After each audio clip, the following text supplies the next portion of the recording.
ಸಚಿವ ಸಂಪುಟ ಸಭೆಯ ಕೊನೆಯಲ್ಲಿ ನಾಯಕತ್ವದ ವಿಚಾರದಲ್ಲಿ ಚರ್ಚೆ ಆಗಿದೆ. ಗೊಂದಲ ಸೃಷ್ಟಿಯ ಬಗ್ಗೆ ವಿಷಯ ಪ್ರಸ್ತಾಪಿಸಿದ್ದಾರೆ ಕೆಲ ಸಚಿವರು. ಪಕ್ಷಕ್ಕೆ ಡ್ಯಾಮೇಜ್ ಆಗ್ತಾ ಇದೆ ಅಂತ ಕೆಲ ಸಚಿವರು ಹೇಳಿಕೆಯನ್ನು ಕೊಟ್ಟಿದ್ದಾರೆ. ಇನ್ನು ಮುಂದುವರೆದ ಭಾಗವಾಗಿ ದೆಹಲಿ ಪ್ರಯಾಣಕ್ಕೂ ಸಹ ಕೆಲ ಸಚಿವರು ಸಜ್ಜಾಗಿದ್ದಾರೆ. ದೆಹಲಿ ಪ್ರಯಾಣ ಕೈಗೊಳ್ಳಲಿರುವಂತಹ ಒಟ್ಟು 6 ಜನ ಸಚಿವರುಗಳು ದೆಹಲಿ ಪ್ರಯಾಣವನ್ನ ಬೆಳೆಸಿ ಅಲ್ಲಿ ಹೈಕಮಾಂಡ್ ನಾಯಕರ ಜೊತೆಗೆ ಚರ್ಚೆಯನ್ನು ನಡೆಸ್ತಾರೆ ಅನ್ನುವಂತಹ ವಿಚಾರ ಗೊತ್ತಾಗ್ತಾ ಇದೆ. ಇನ್ನು ಈ ಬಗ್ಗೆ ಹೆಚ್ಚಿನ ಮಾಹಿತಿಯನ್ನ ನಮ್ಮ ಪ್ರತಿನಿಧಿ ಹರೀಶ್ ಕೊಡ್ತಾರೆ. ಹರೀಶ್, ಇವತ್ತು ಸಚಿವ ಸಂಪುಟ ಸಭೆ ಇತ್ತು. ಸಭೆಯಲ್ಲಿ ಬಹಳಷ್ಟು ಕ್ಯೂರಿಯಾಸಿಟಿ ಕ್ರಿಯೇಟ್ ಮಾಡಿರುವಂತಹ ವಿಚಾರ ಏನಂದ್ರೆ ನಾಯಕತ್ವ ಗೊಂದಲದ ವಿಚಾರ ಚರ್ಚೆ ಆಗುತ್ತಾ ಅಲ್ಲಿ ಅಂತ ಅನ್ಕೊಂಡಂಗೆ ಏನಾದ್ರೆ ನಾಯಕತ್ವದ ವಿಚಾರದಲ್ಲಿ ಚರ್ಚೆ ಆಗಿದೆ. 6 ಜನ ಸಚಿವರು ಸಹ ದೆಹಲಿಗೆ ಹೋಗೋದಕ್ಕೆ ಪ್ಲಾನ್ ಅನ್ನ ಮಾಡ್ಕೊಂಡಿದ್ದಾರೆ ಅಂತ. ಹಾಗಾದ್ರೆ ಆ 6 ಜನ ಸಚಿವರುಗಳು ಯಾರು? ಅವ್ರು ಹೋಗಿ ಹೈಕಮಾಂಡ್ ನಾಯಕರ ಮುಂಗಡೆ ಯಾವ ವಿಚಾರವನ್ನ ಪ್ರಸ್ತಾಪ ಮಾಡ್ತಾರೆ?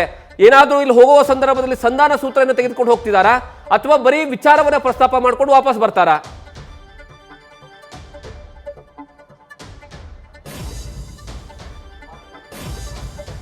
ಜಗದೀಶ್, ಸಚಿವ ಸಂಪುಟ ಸಭೆಯ ಕೊನೆಯಲ್ಲಿ ಕೂಡ ವಿಷಯವನ್ನ ನೇರವಾಗಿ ಪ್ರಸ್ತಾಪ ಮಾಡಿರುವಂತದ್ದು ಗೃಹ ಸಚಿವ ಡಾಕ್ಟರ್ ಜಿ ಪರಮೇಶ್ವರ್ ಅವರು ಅನ್ನುವಂತ ಮಾಹಿತಿ ಲಭ್ಯ ಆಗ್ತಿದೆ. ಅಂದ್ರೆ ನಾಯಕತ್ವ ಗೊಂದಲ ವಿಚಾರ ತಾರಕಕ್ಕೆ ಇರುವಂತಹ ಸಂದರ್ಭವನ್ನ ಅಲ್ಲಿ ಸಚಿವ ಸಂಪುಟ ಸಭೆಯಲ್ಲಿ ಪ್ರಸ್ತಾಪ ಮಾಡಿರುವಂತದ್ದು ಡಾಕ್ಟರ್ ಜಿ ಪರಮೇಶ್ವರ್ ಅನ್ನುವಂಥದ್ದು ಕೂಡ ಈಗ ಗೊತ್ತಾಗ್ತಿದೆ. ಅಂದ್ರೆ ಪದೇ ಪದೇ ಈ ರೀತಿ ನಾಯಕತ್ವ ವಿಚಾರಗಳು ಮಾಧ್ಯಮಗಳಲ್ಲಿ ದೊಡ್ಡ ಸುದ್ದಿ ಆಗ್ತಿದೆ.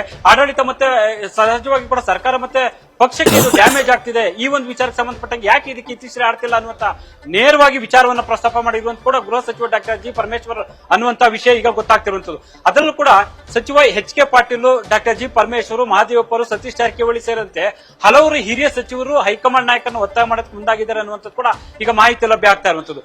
ಸಿಎಂ ಮತ್ತೆ ಡಿಸಿಎಂ ಇಬ್ಬರಿಗೂ ಕೂಡ ನೇರವಾಗಿ ಒಂದು ಪ್ರಶ್ನೆ ಹಾಕಿರುವಂತದ್ದು. ಈ ರೀತಿಯ ಗೊಂದಲಗಳು ಬೇಕಾಗಿತ್ತ ಈ ಸಂದರ್ಭದಲ್ಲಿ? ಈಗ ಯಾಕೆ ಈ ರೀತಿ ಪದೇ ಪದೇ ಮುಂದುವರಿಸಿಕೊಂಡು ಹೋಗುವಂತ ಅಗತ್ಯ ಏನಿತ್ತು ಅನ್ನುವಂತ ವಿಚಾರವನ್ನ ನೇರವಾಗಿ ವಿಷಯ ಪ್ರಸ್ತಾಪ ಇರೋದೇ ಗೃಹ ಸಚಿವ ಡಾಕ್ಟರ್ ಜಿ ಪರಮೇಶ್ವರ್. ಅದಾದ ನಂತರ ಮತ್ತೆ ಅದಕ್ಕೆ ಧ್ವನಿಗೂಡಿಸಿರುವಂತದ್ದು ಕೂಡ ಸಚಿವ ಎಚ್ ಕೆ ಪಾಟೀಲ್ ಅವರು ಅನ್ನುವಂಥದ್ದು ಮಾಹಿತಿ ಲಭ್ಯ ಆಗಿದೆ.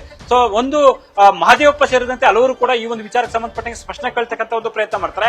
ಇದಕ್ಕೆ ಇತ್ತೀಚೆಗೆ ಆಡಬೇಕು ಅನ್ನುವಂತ ವಿಚಾರವನ್ನು ಕೂಡ ಸ್ವತಃ ಪ್ರಸ್ತಾಪ ಮಾಡ್ತಾರೆ. ಹಾಗಾಗಿ ನಾವೆಲ್ಲರೂ ಕೂಡ ಹಿರಿಯ ಸಚಿವರು ಇದ್ದೀವಿ, ನಾವು ಹೈಕಮಾಂಡ್ ನಾಯಕರನ್ನ ಒತ್ತಾಯ ಮಾಡಕ್ಕೆ ದೆಹಲಿಗೆ ಹೋಗ್ತೀವಿ ಅನ್ನುವಂತ ವಿಚಾರವನ್ನ ಸಚಿವ ಸಂಪುಟ ಸಭೆಯಲ್ಲಿ ಪ್ರಸ್ತಾಪ ಮಾಡಿದ್ದಾರೆ ಅಂತ ಹೇಳಲಾಗ್ತಿದೆ. ಜಗದೀಶ್, ನ್ಯೂಸ್ ಫಸ್ಟ್ ನಿರ್ಭೀತಿಯಿಂದ ನಿಮ್ಮ ಪರವಾಗಿ.